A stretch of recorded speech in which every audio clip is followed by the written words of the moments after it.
അത്രയൊന്നും പരിചയമില്ലെങ്കിൽ പിന്നെ എന്തിനാണ് അയാളെ കാണാൻ പോയത്? ചിലരെ അങ്ങനെയാണ്. നാം അറിയാതെ തന്നെ അവരിലേക്ക് നാം എത്തും.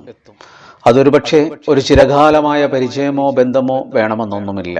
ഒരു നോട്ടം കൊണ്ടോ ഒരു സംസാരം കൊണ്ടോ ഒക്കെ അവർ നമ്മുടെ ഉള്ളിൽ എവിടെയോ മറഞ്ഞു കിടക്കുന്നുണ്ടായിരിക്കും. പലരും പരിഹാസത്തോടുകൂടി നമ്മളെ സമീപിക്കുമ്പോൾ ആ പരിഹാസത്തിൽ നിന്നും ഒരിക്കൽ ഒരു ചെറിയ ഒരു നോട്ടം കണ്ടെങ്കിലും നമ്മളെ കൂടെ നിന്ന ചിലർക്ക് നമ്മുടെ മനസ്സിൽ അത്രമേൽ ആഴത്തിൽ സ്വാധീനം ചെലുത്താൻ കഴിയും.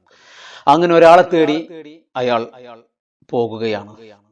ഒരാശുപത്രിയുടെ റിസപ്ഷനിൽ അന്വേഷിച്ച് മൂർത്തി എന്നൊരാളെക്കുറിച്ചുള്ള ഒരു അന്വേഷണവും അയാളെ കാണാനുള്ള ഒരു ആഗ്രഹവും മൂലം അയാൾ ആശുപത്രിയുടെ ആ ഒരു റൂമിലേക്ക് എത്തുകയാണ്. റൂമിൽ മുട്ടി അയാൾ ഒരു മറുപടിക്കായി കാത്തു നിൽക്കുമ്പോൾ ആ വാതിൽ തുറന്ന് ഒരു സ്ത്രീയാണ് പുറത്തു വരുന്നത്. ജീവിതത്തെ ഏറ്റവും അരസികമായ ഒരവസ്ഥയിൽ സമീപിച്ച, അല്ലെങ്കിൽ തീർത്തും അസംതൃപ്തമായ ഒരു ജീവിതം നയിക്കുന്ന ഒരു സ്ത്രീ, അത് അവരാണ് മൂർത്തിയുടെ ഭാര്യ.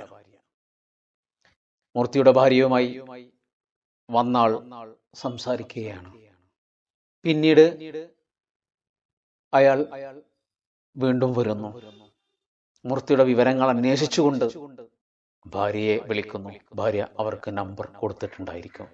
ഏറ്റവും അരസികവും വിരസവും അസംതൃപ്തവുമായ ഒരു ജീവിതത്തിന്റെ പാന്താവിലൂടെ നടന്നു പോകുമ്പോൾ ഒരു കൈത്തിരി പോലെ സ്നേഹത്തിന്റെ ഏതോ ഒരു തിരി എവിടെയോ അണയാതെ കത്തുന്നുണ്ട് എന്നുള്ള ഒരു ബോധ്യത്തോടു കൂടിയോ എന്തോ അയാളിലേക്ക് ആ സ്ത്രീ ആകൃഷ്ടയാകുന്ന ഒരവസ്ഥയുണ്ട് അതിനകത്ത്.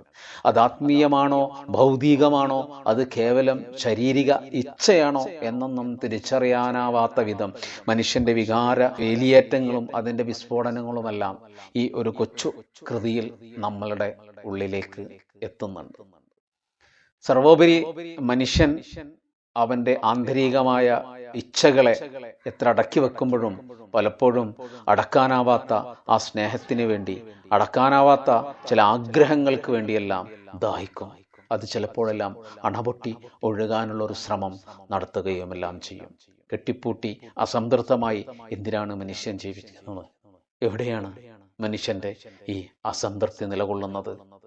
അവനവനെയും അവനവന്റെ ഉള്ളിലെ ആഗ്രഹങ്ങളെയും തിരിച്ചറിയുകയും ആത്മാവിന്റെ ഒരു സംതൃപ്തിക്കൊത്ത് ജീവിക്കാൻ മനുഷ്യനെ കഴിയുകയുമെല്ലാമാണ് ചെയ്യേണ്ടത്. മ്യൂസിയം എന്ന ഈ സന്തോഷ് കുമാറിന്റെ പുസ്തകം പറയുന്നത്, ചരിത്രം ചിലപ്പോഴെല്ലാം അതിന്റെ മികച്ച കൺപോളകൾ വർത്തമാനത്തിലേക്ക് തുറക്കാറുണ്ട്. ചിലർക്ക് മാത്രം കാണാൻ വേണ്ടി വർത്തമാനത്തിന്റെ ആസന്ന മരണവേളകളിലും ചിലപ്പോൾ അങ്ങനെ സംഭവിക്കാം. ചിലർക്ക് മാത്രം ചരിത്രം അറിയാൻ വേണ്ടി ഒരു മ്യൂസിയം കാവൽക്കാരൻ മൂർത്തിയെയും അയാളുടെ ഭാര്യയെയും അടഞ്ഞ ജീവിതവാതിൽക്കലെത്തുന്ന ഒരു പരിചയക്കാരനിലൂടെ മനുഷ്യാവസ്ഥയുടെ ആവർത്തിത ചരിത്രം മൂടൽമഞ്ഞിൽ ഒരു രക്തത്തുള്ളി കണക്കെ തണുത്ത സൂര്യനായി തെളിയുന്നു.